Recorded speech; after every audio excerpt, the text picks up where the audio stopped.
morning, Tic Tac. So today's the first day in over 2 weeks that it hasn't been raining. Also, I haven't been able to do farming stuff for other reasons that are out of my control that I will definitely talk about in a later video when everything is settled. But for you today, my 15th installment of the Waterside book reviews. Today we have a very special book, Panzram, A Journal of Murder by Gaddis and Long. Basically, Karl Panzram, that's him. He was a serial killer of the last century, the early half of the 20th century. He was active probably, I think, from it was like 1907 to the late 1920s. And wow, what a book. First of all, it comes from Amok, which is the proto-publishing house to Feral House. So once again, tip our hat to old Feral House. The original book came out in 1970.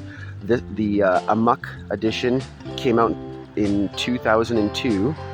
Anyways, this book is very graphic. This book is very disturbing.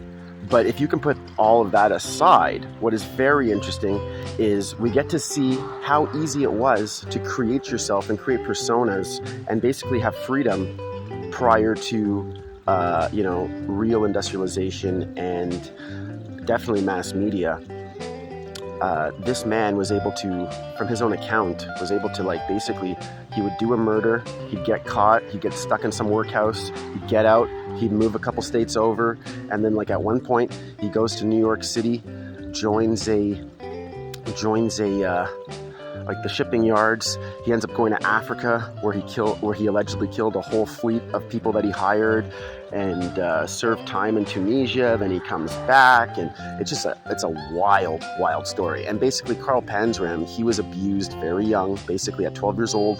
He stole a gun and some money off his neighbor, got caught, and then between getting arrested, he ran away and never looked back, and got abused on a railway system by hobos at the time.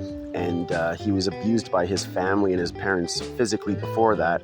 And he basically just hated humanity. He was like, I hate humans, they've hurt me, I'm gonna hurt the world.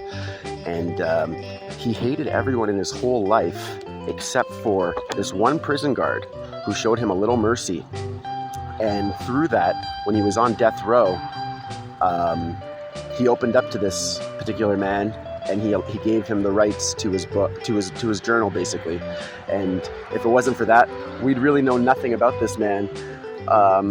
Funny enough, I'm sure that there was many characters like Karl Panzram back in the day that we will just never know about because they never opened up. But we do have the journal of Karl Panzram. If you are not faint of heart, if you are interested in transgressiveness, if you are interested in brutality, or just true crime, but have the stomach to hold it, this is the book for you.